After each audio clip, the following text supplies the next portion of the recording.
So we are partway through Daniel chapter 2.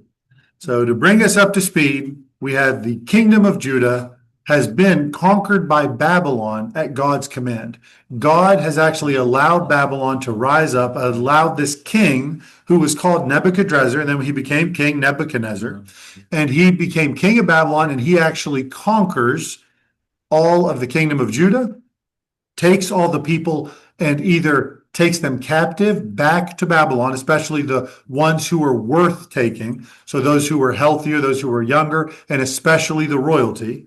And the royalty, the very important people, he brings into his palace. He feeds them well. He educates them according to the Babylonian law.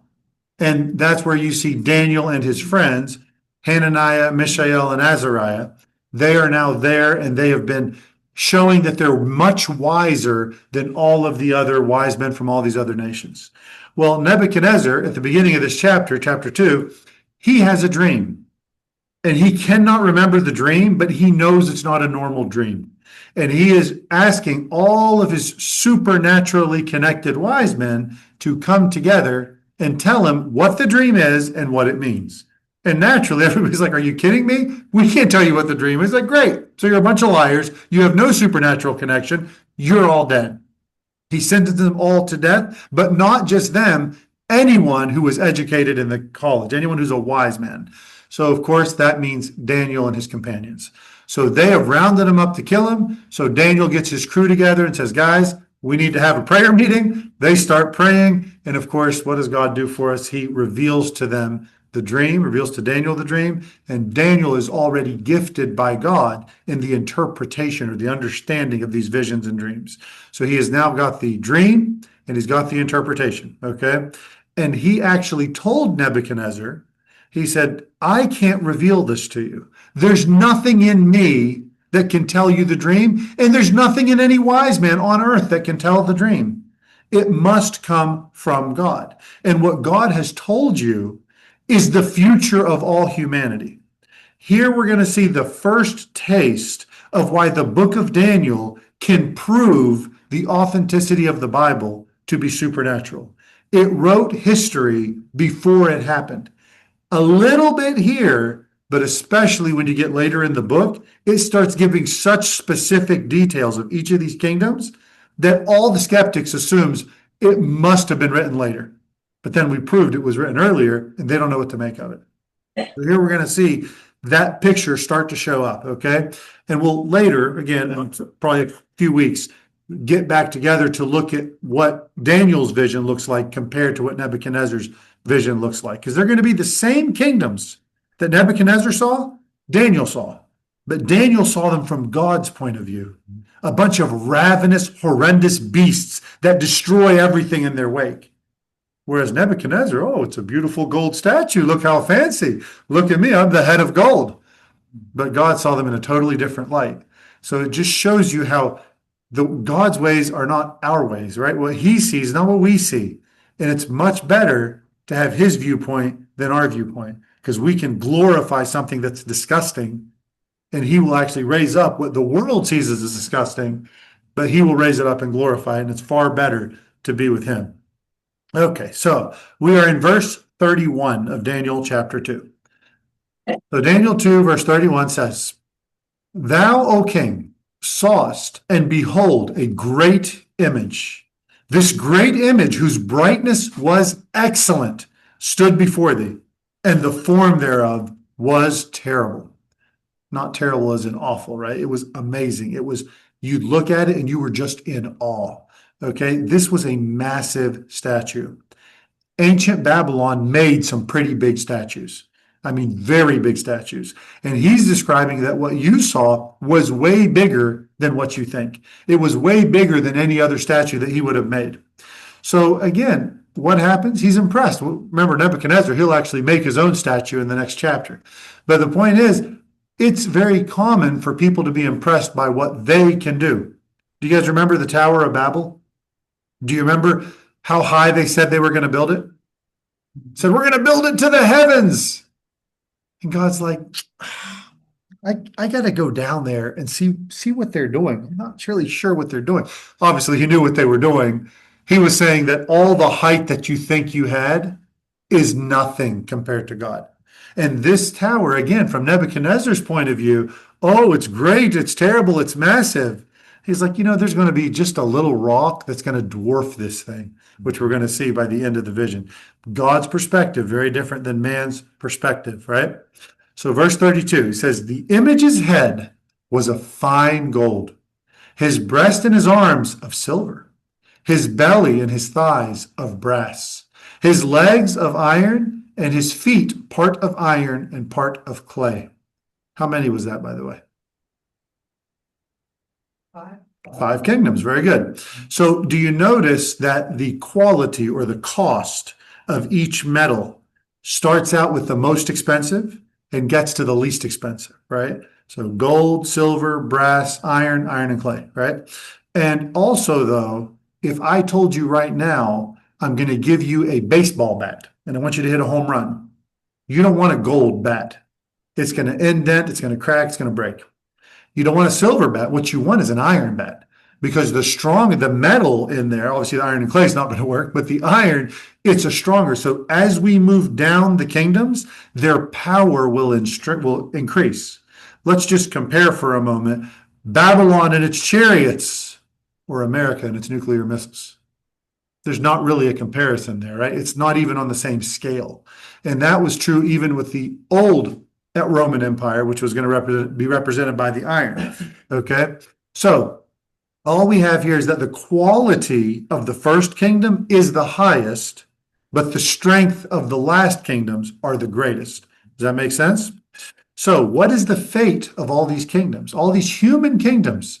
What's going to happen to them? Well, verse 34 tells us, thou sawest till that a stone was cut out without hands, which smote the image upon his feet, that were of iron and clay, and brake them to pieces.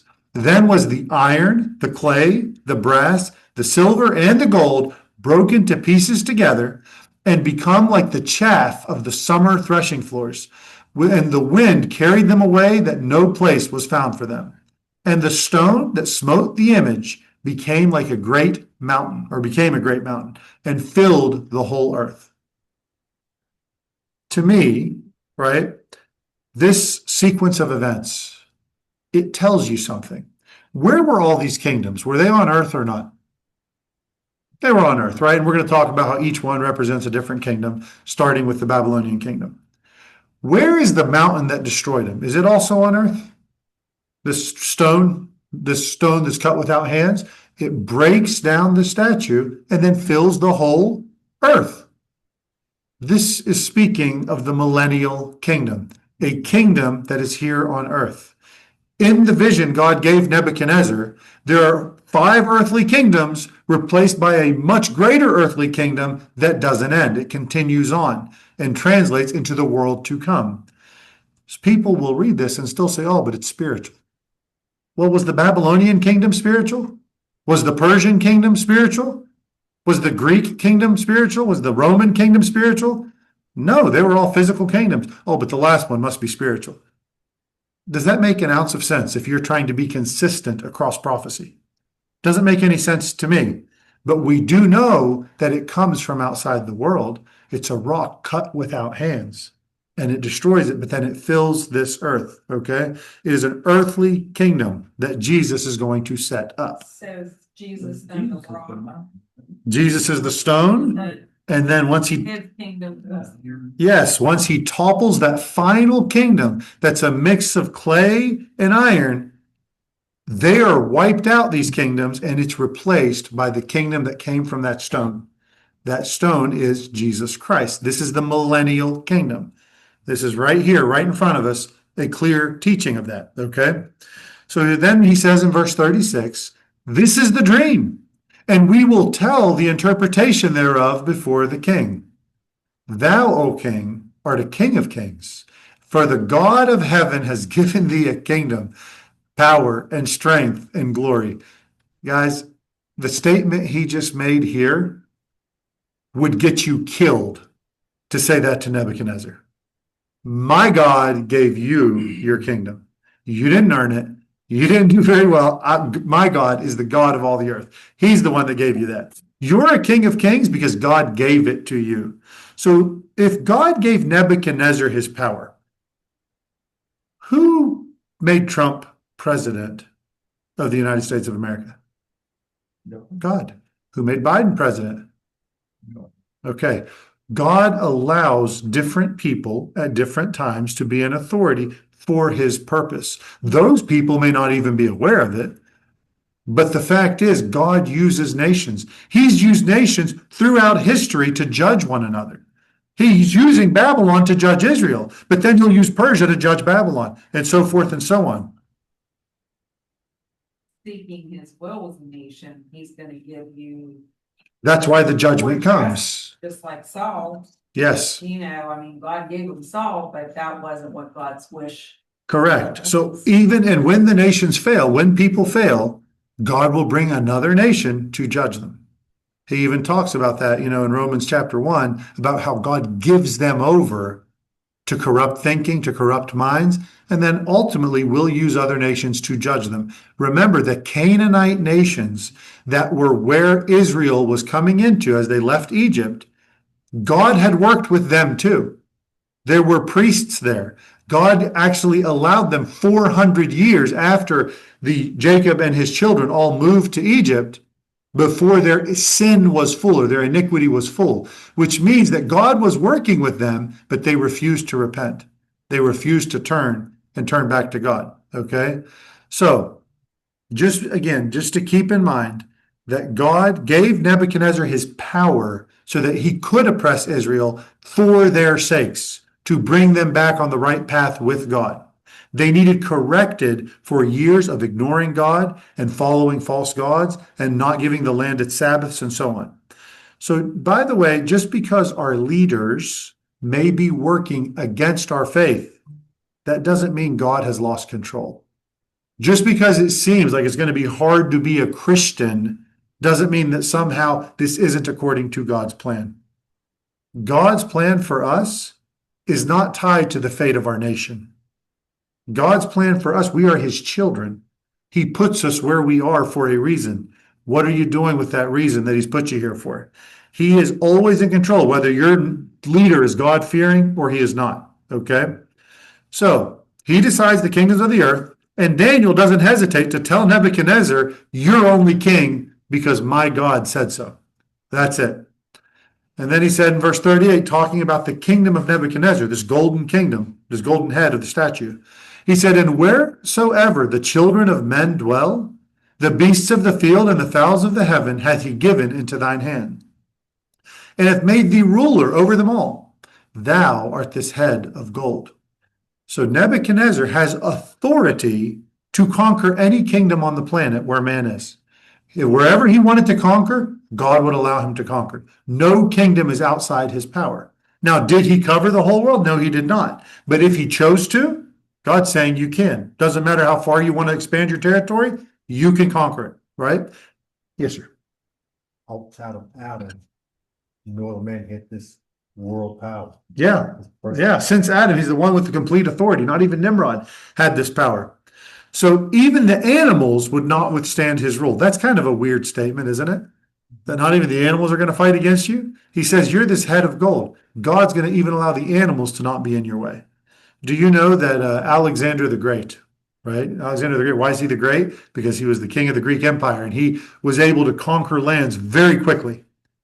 But when he got to India, there were certain areas his army would not go because the dragons of the field withstood them and they were all terrified of him. The animals prevented them from going certain areas. Babylon never had that problem, right? And so again, that's again what they call dragons, which has a whole different conversation about dinosaurs and such. But either way, so we get to verse 39. It says, and after thee, so now we're getting to the silver, shall arise another kingdom inferior to thee, and then another third kingdom of brass, which shall bear rule over all the earth. Now, earlier in the book of Isaiah, there was a prophecy given regarding the end of Babylon before Babylon was even a kingdom. Right? It calls Babylon in Isaiah 14:4. Listen to this. He says, thou shalt take up this proverb against the king of Babylon and say, How hath the oppressor ceased? That means Babylon's going to end. Had the golden city ceased. It was called the city of gold long before Nebuchadnezzar had this dream. Okay. Israel, how long were they stuck in Babylon? The exile was 70 years, right? Not everyone went home right away, but that's how long the exile lasted. So in 2 Chronicles chapter 36, verse 20 and 21, it says, and them that had escaped from the sword carried he away to Babylon, where they were servants to him and his sons until the reign of the kingdom of Persia, to fulfill the word of the Lord by the mouth of Jeremiah, until the land had enjoyed her Sabbaths. For as long as she lay desolate, she kept Sabbath, to fulfill 70 years. Jeremiah was given the word of exactly how long this would last. This will become relevant later in Daniel when he's studying Jeremiah and he said, oh, it's been 69 years. It's time for this to end. Daniel believed prophecy literally. He didn't spiritualize it. Isn't that interesting? What do many people today, when they read biblical prophecy, what do they tend to do with it? Oh, we can't take that as written. We got to add something to it or change it or understand it in a new, different way. Sometimes maybe that's appropriate, but I don't think that's where the majority, when we're given direct time frames, it generally follows those direct time frames, okay? So Daniel, again, he would, by the way, live to see the fall of the Babylonian Empire. Matter of fact, he would be given a job with the next empire, with the Persian Empire, which is going to be that empire of silver. And he gave prophecies about it before it happened with his own vision. So in Daniel chapter 5 and chapter 6, we're going to see some of those prophecies, okay? So the Persians, when their empire fell, they fell to the Greeks. And that's in Daniel chapter 8. And we're going to read more about it, but he actually will tell them, again, this is years before it happens. He says, the ram which you saw having 2 horns are the kings of Media and Persia. So that silver empire is going to be this ram, which we'll read about again in Daniel 8. And the rough goat is the king of Greece. And the great horn that is between his eyes is his first king. He gives the specific nations and which kings are going to rise from them and which alliances are going to be formed. And this was all written long before it happened. It's so detailed, you cannot deny that someone outside of time wrote this. This was written by God. Verse 40, and the fourth kingdom, so now we're back to Daniel chapter 2, verse 40. The fourth kingdom shall be as strong as iron. For as much as iron breaks in pieces and subdues all things, and as iron that breaketh all these, shall it break in pieces and bruise. So this is the fourth kingdom. It's going to break everything. Well, wait a minute. Didn't any of the other kingdoms break stuff? I mean, my goodness, Nebuchadnezzar's kingdom, they destroyed the temple, they destroyed Jerusalem. But why this kingdom? Well, when Persia takes over Babylon, did they destroy Babylon? They didn't. They came in, they stopped up the river, they diverted it, they came in, took it over. When the Greeks took over, did they destroy Babylon? They did not. When the Romans took over, they leveled everything. The Romans were brutal. Like they would just shatter things and they would destroy and break everything. And here we have that prophecy back in the beginning of Nebuchadnezzar's dream, hundreds of years before Rome gets on the scene, talking about how brutal they would be. So then we get down to verse 41. He says, and whereas thou sawest the feet and the toes, part of potter's clay and part of iron, the kingdom shall be divided, and there shall be in it the strength of the iron, for as much as thou sawest the iron mixed with miry clay. And as the toes, and as the toes of the feet were part of iron and part of clay, so the kingdom shall be partly strong and partly broken. So, by the way, what happened to the Roman Empire? It started splitting into 2 kingdoms. There was oppositions from smaller groups, right? There were different barbarian groups that would rise against it. And ultimately, it just split into a bunch of nations. That's where you see most of the European nations for that portion of the Roman Empire. And some of the North African and Middle Eastern parts of the world, they became the Ottoman Empire and so forth. But the point is, they also became many nations, right? So he says that whenever you see the Roman Empire, it's going to fall apart into many nations. And that is one thing. But ultimately, something is going to reunite many of the parts of the Roman Empire. And it's going to be iron mixed with clay. So the final kingdom that exists in the world will be a unified kingdom that doesn't mix well. Okay, iron and clay. It's going to be a kingdom under one leader, and I believe it's going to be, and I believe the Bible says this without any question, that it's not just going to be different kingdoms, different nations of the earth. It's going to be humans and demons. It's going to be fallen angels, the spiritual world, and the natural world. And they're going to form an alliance. And that alliance is going to be hard to hold together. Let's continue. We'll take a closer look. Verse 43. And whereas thou sawest iron mixed with miry clay, they shall mingle themselves with the seed of men. But they shall not cleave one to another, even as iron is not mixed with clay. So, what's miry clay, right? We know that the iron was from the Roman Empire, but we have this miry clay. A lot of people say, oh, well, maybe it's weak nations and strong nations mixing together, and that's why they don't mix well, right? Because we have, America and we have Zimbabwe. Maybe that's how it works. I believe it's the demonic world mixing with the natural world, and that's the final empire. And again, that would match the idea that all the great nations of the world have a spiritual force behind them. When you see Isaiah talking about, he starts giving prophecies regarding the kings and the forces, the princes of all these different nations, and every one is about a spiritual force behind Babylon, a spiritual force behind Damascus, spiritual force behind Persia, and so on. But there is a political influence that comes from the spirit world. That's been true since ancient times. It's true today.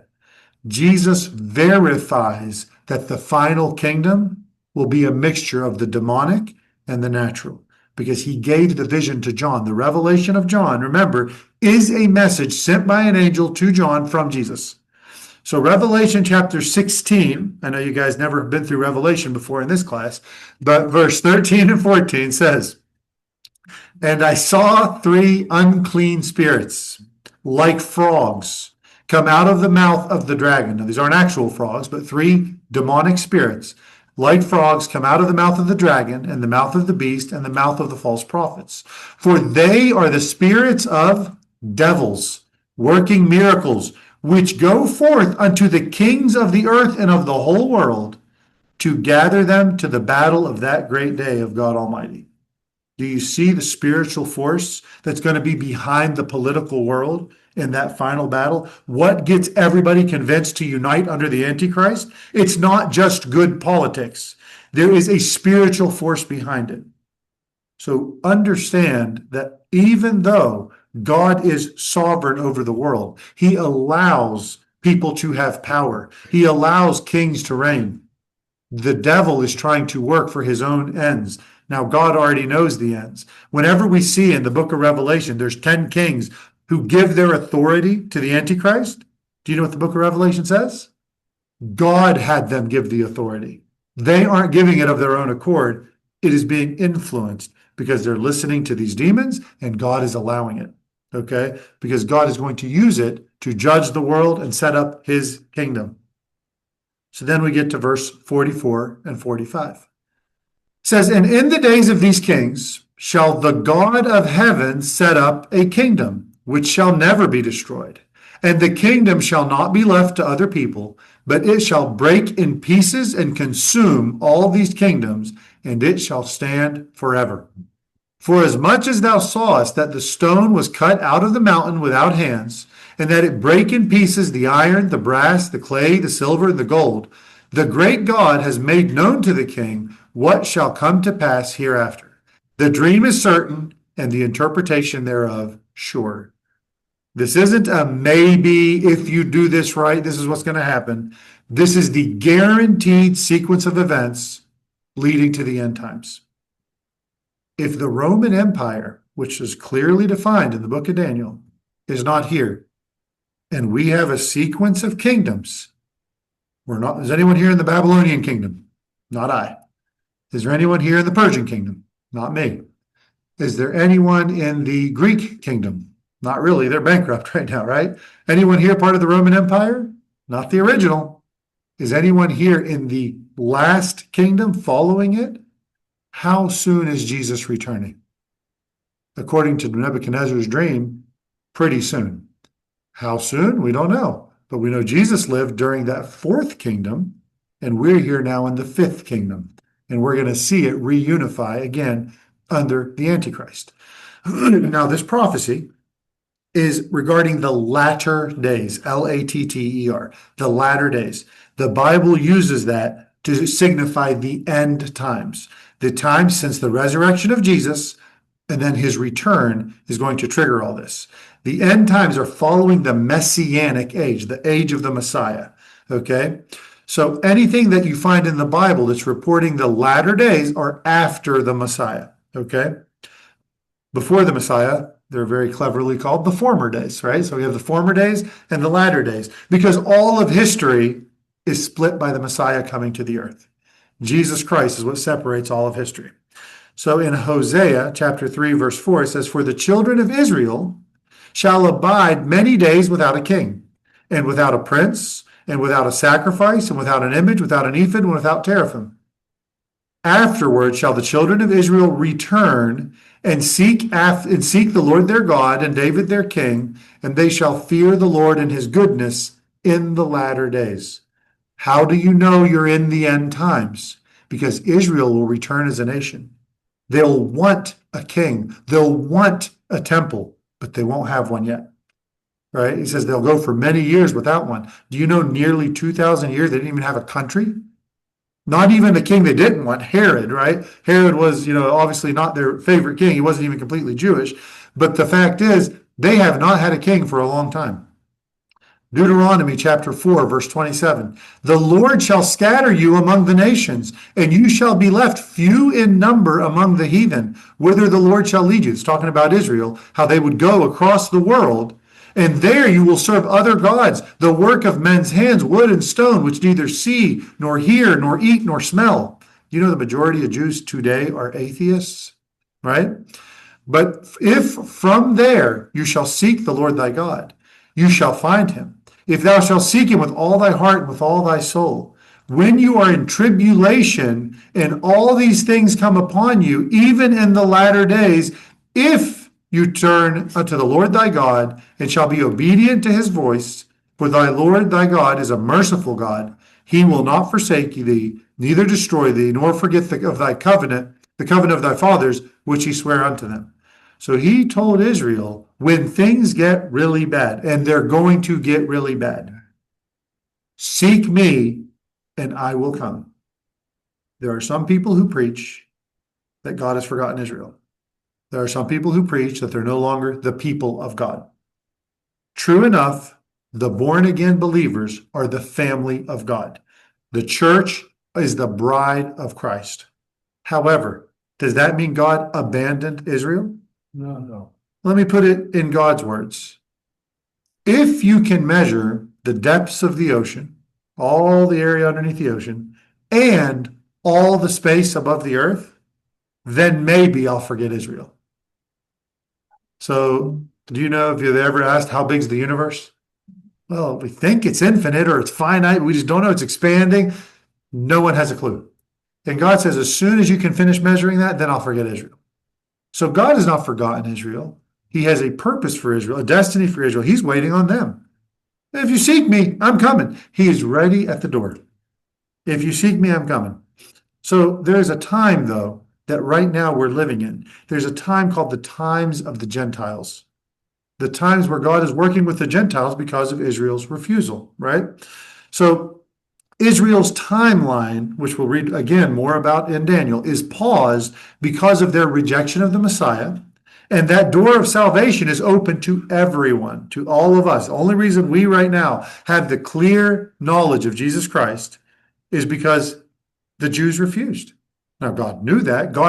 Here's the game plan, according to the Old Testament, was that the Jews were to find the Messiah and then share him with the world. They were going to be this big announcement room, these priests to the world. But since they refused, God said, okay, I go to the Gentiles. They'll become those who are kings and priests, right? So that's what they're meant to be.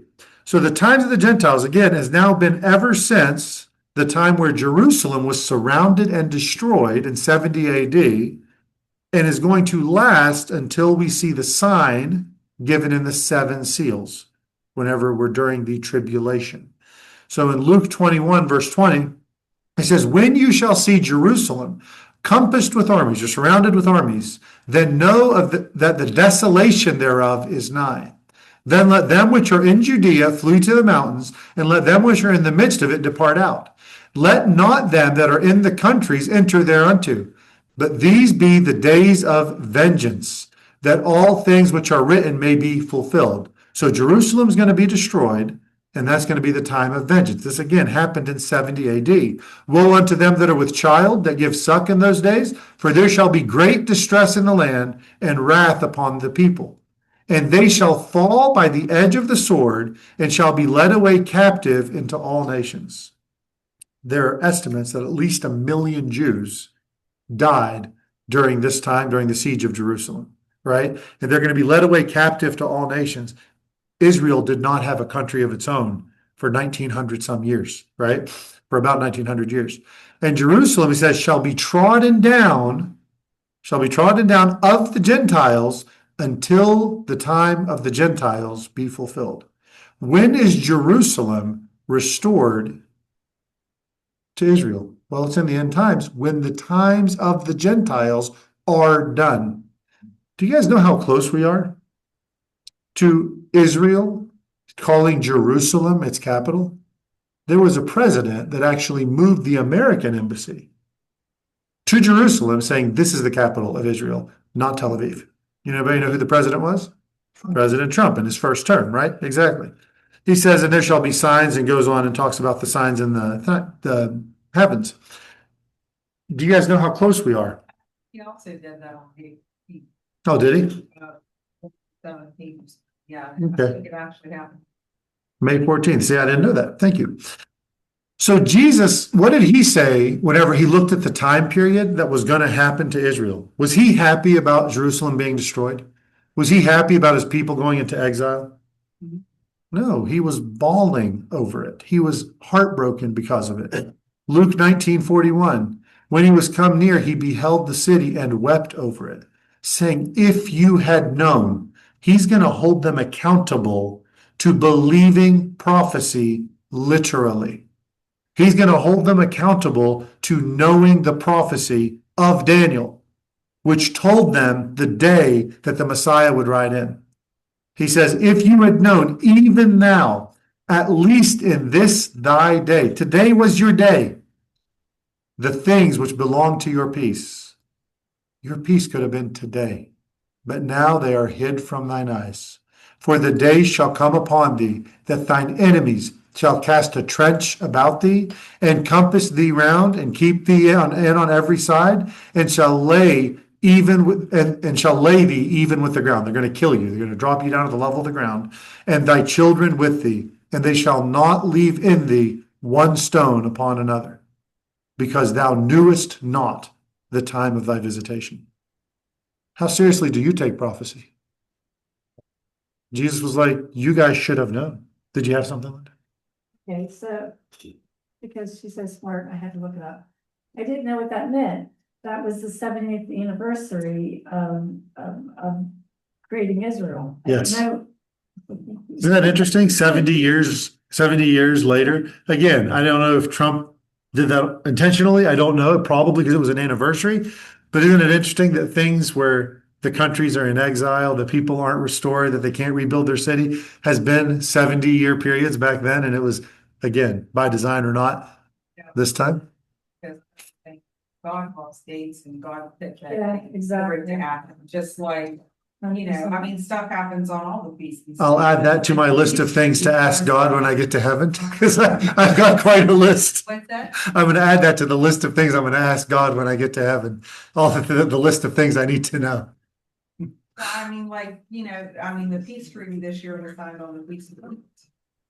Like stuff, you know, a lot of them point stuff like that. Right. Has to do with Jerusalem does happen on. And who knows whether this peace treaties that he's putting out, these Abraham Accords, are not the treaty that will be enforced by the Antichrist. We don't know. You know, I mean, it's very interesting what's going on. Right. Well, I tend to believe that putting emphasis in Jerusalem The first time they ever Jews allowed a Gentile nation to the government in their holy city. It's a platform for Antichrist. Right. It's going to be, it's all, I feel like it's all being set up. Yeah, Yeah. good now. Okay. So, and I'm really going to try to finish this chapter, guys. I know it's already 8:23. So it says, but when the day of that fullness of the time of the Gentiles has come, once it's complete, the salvation of Israel is at hand. So he says in Romans 11:25, he says, for I would not, brethren, this is Paul speaking, that you should be ignorant of this mystery, lest you should be wise in your own conceits. That blindness in part is happened to Israel until the fullness of the Gentiles be come in. Remember, just real quick, remember that the purpose of the tribulation is to call Israel back. And according to Paul, when that time comes, the fullness, the completeness of the Gentiles time to come to God is complete. That doesn't mean Gentiles won't be saved during the tribulation, but the time of the church will be complete when the tribulation comes in. He says, and so, give me the finish this verse and I'll come right to you. And so all Israel shall be saved, as it is written, there shall come out of Zion the deliverer, and shall turn away ungodliness from Jacob. Purpose of the tribulation is to bring Israel back. Yes, sir, go ahead. Whenever God's finished with the Gentiles, that's when the rapture is, right? Correct. That, at least that's where I find all scripture to point. Yes. So that would be when the rapture is correct. Well, again, there is an age of grace, but we know that salvation is still given and given freely.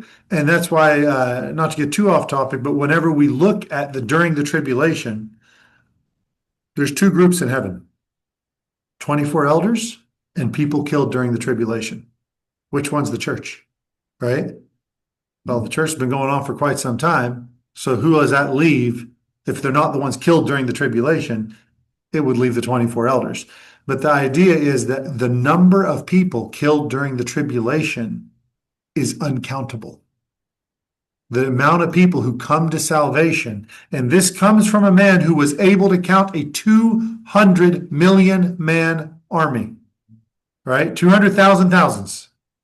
So we have this, or sorry, 2 million men, 200,000 thousands, I think thousands, yeah, 2 million man army. So the point being is massive armies, but he says the number of people saved during the it cannot be counted. And that's during the tribulation.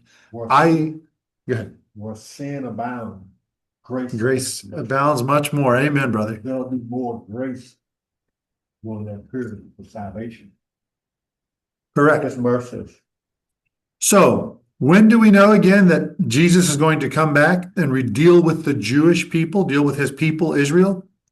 Only after that fullness of the Gentiles is complete. Okay? So that's how we know the events of the tribulation. I know we're getting back into a little bit into Revelation here, but how the events of the tribulation from the opening of the first seal until the Battle of Armageddon is designed for setting up God's kingdom. It is his way of putting down all power and all authority. The entire point of that tribulation, again, is to bring Israel back after the time of the Gentiles. So, Acts 15, verse 14. This is again, says, Simeon has declared how God at the first did visit the Gentiles to take out of them a people for his name. And to this agree the words of the prophets, as it is written, after this, so after God has taken a people out of the Gentiles, after this will I return and will build again the tabernacle of David, which is fallen down. I will build again the ruins thereof. I will set it up, that the residue of men might seek after the Lord and all the Gentiles. So the residue of men who is left is going to seek after the Lord and all the Gentiles upon whom my name is called. The whole world is going to look for the church and Jesus.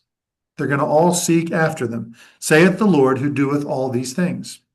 So again, the time of the Gentiles is followed by the setting up of the kingdom, so the residue or the survivors of men can seek after God and those that came to rule and reign with him.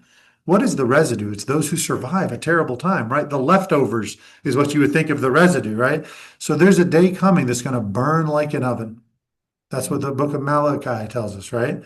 These are those who survive the tribulation, and the Jews are going to be under their king, Jesus Christ. And the Gentiles called by his name, that's the church. They will be the royalty ruling over the world, not over Israel, because Israel will be his jurisdiction, and he gave it to the disciples, right? The apostles. And he said that they're going to rule over there, but we will be royalty, kings and priests in this world, okay? So the rock cut without hands is going to destroy the kingdoms of the world. There are some people, again, who don't want to believe in the millennial reign. And I'm sorry they don't want to believe it because the Bible just teaches it. I mean, you're going to have to come to grips with that. But again, all the kingdoms of the world. How do I know it's going to be a millennial reign on this world? Because the kingdoms on this world had to be moved out of the way to make room for it. If it was some spiritual kingdom, why would that make sense? But no, they had to be removed in order for this kingdom to be set up, to fill the whole world. And the book of Daniel and the book of Revelation talks about, again, the 10 kings who end up giving their power to the Antichrist and so forth. So some people say, no, it's a spiritual kingdom, and right now we're living in the millennial reign. Some people believe that. Do you guys feel that God's rule, that Jesus' rule has filled up the whole earth and everybody's Christian and everything's we're there. Okay, so, all right, I hope you guys give me 5 more minutes, so we'll finish the chapter, okay? So in verse 46, it says, then the king Nebuchadnezzar, this should raise your eyebrows. Then the king Nebuchadnezzar fell upon his face and worshiped Daniel and commanded that they should offer an oblation and sweet odors to him. The king answered and said unto Daniel, and said, of a truth it is, that your God is a God of gods and a Lord of kings, and a revealer of secrets, seeing thou couldst reveal this secret. Then the king made Daniel a great man, and gave him many great gifts, and made him ruler over the whole province of Babylon, and chief of the governors over all the wise men of Babylon. Then Daniel requested of the king, and he set Shadrach, Meshach, and Abednego over the affairs of the province of Babylon. But Daniel sat in the gate of the king. So Nebuchadnezzar, he acknowledges that Daniel had the Spirit of God within him. Nebuchadnezzar did not believe that God was the only God. He believed he was one of many gods. He didn't worship him as God. He said, oh, okay, that's the God of the Jews. He's pretty good. I like you, Daniel. We'll stick with you. And he liked to hear about himself being the golden head. That was nice, right? He didn't say, oh, you're the clay feet. He says, you're the golden head. And apparently he liked that. And the thing is, he probably did not love the idea that a lesser kingdom was going to overthrow his kingdom. And he might have even thought that maybe I can change that, right? So he was treated as a god. Nebuchadnezzar, his word was law. No one could disagree with it. And if he changed his mind 2 minutes later, that was also law. So he could say, oh, kill them all. Actually, you know what? Kill them all but that guy. It was law, right? So we're going to see that he wants to make a statue later that's all gold all the time. What would be the symbolism of that if the whole thing was gold? There's no kingdom going to overthrow me. I'm going to be king forever. Does that make sense? So he's hoping for that. Does anyone know what the word oblation means? Ablation, a procedure you get on your heart. Ablation, yes. Oblation. Oblation. I've had that on my leg before. An oblation is when you take an animal part. So there's a sacrifice, an offering, where I kill an animal on the altar. An oblation is when I take a part of an animal as the offering. So if I just went and got a roast and brought it to you and said, here you go, this is to worship you, then it would be an oblation, okay? So he is giving this animal part. And by the way, this is one of the only times in the Bible where you'll see a human being worshiped and not actively protesting it, right? A human, again, that serves God, being worshiped, not actively protesting it. Nowhere else do you find that, okay? Every other time it happens, they're always like, whoa, what are you doing? Don't do that. Only God deserves worship. So why did our role model here, Daniel, who's a role model in many ways, why is he allowing him to worship? To be worshipped, I should say. Well, first and foremost, Nebuchadnezzar makes his own rules, right? What he says goes, and you really can't do much about it. And he decided he was going to worship Daniel, and he wanted the people to come and offer incense and this offering to him. But so there was one thing, Daniel really couldn't do anything about it within his own power, even if he was trying to protest. It doesn't say he didn't protest, it just doesn't record his protestation if he had it. Daniel also had made it quite clear that he was nothing special. He made it quite clear he didn't have anything supernatural about him. It was God Almighty that was working through him. So Daniel had already made clear who you should be worshiping. And thirdly, it seems to be that Nebuchadnezzar was doing his best to actually worship God, not Daniel. He had no way of knowing how to worship God except to give it to Daniel. So he gave all these things to Daniel, but then what did his speech say? Your God is a great God of gods, right? He is the Lord of kings. So all of his speech was, I'm not worshiping you, Daniel, but since you know this God, this is what I'm doing because your God is so great. So I don't think Daniel himself was worshiped in the sense that we would think he was saying that Daniel's a God, but rather he was worshiping God. And Pharaoh, back when Joseph was able to interpret the dream, he had the same conclusion that somehow the God of the universe or the God of this man dwells within him. So in Genesis 41:38 says, Pharaoh said to his servants, can we find such a one as this, a man in whom the Spirit of God is? How crazy is that? Could it be that God Almighty in spirit could somehow dwell in a man? Well, we know he dwelled in one man. And what did that man promise us? He said, I'll also dwell in you. But I got to prepare you first. First, I need to cleanse you of all unrighteousness. I need to cleanse you of all sin. I need to make you, in a word, perfect. And then I will not leave you comfortless. I'm going to pray that God sends a comforter. Don't worry, I'm leaving, but I'll be right back.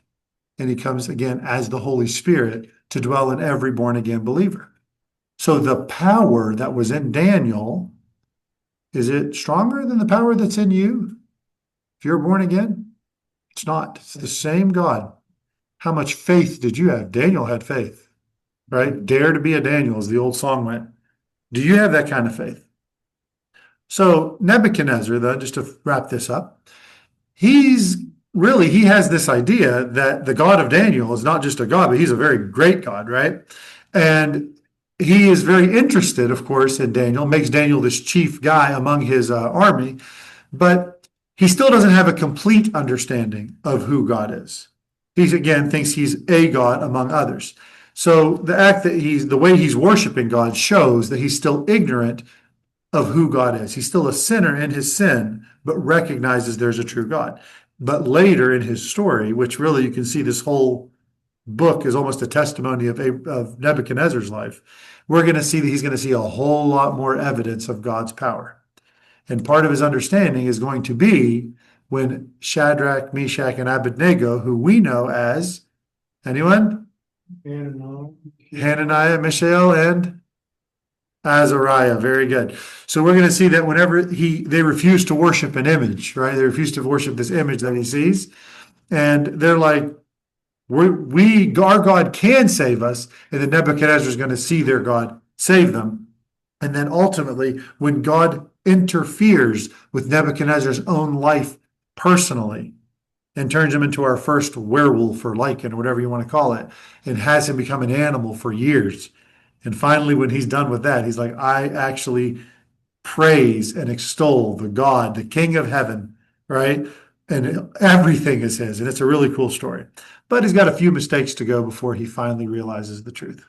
So that wraps up chapter 2. Any final questions, thoughts, concerns, anything at all? Yeah, one concern. Can you move the tables in the church and room in there? We certainly can.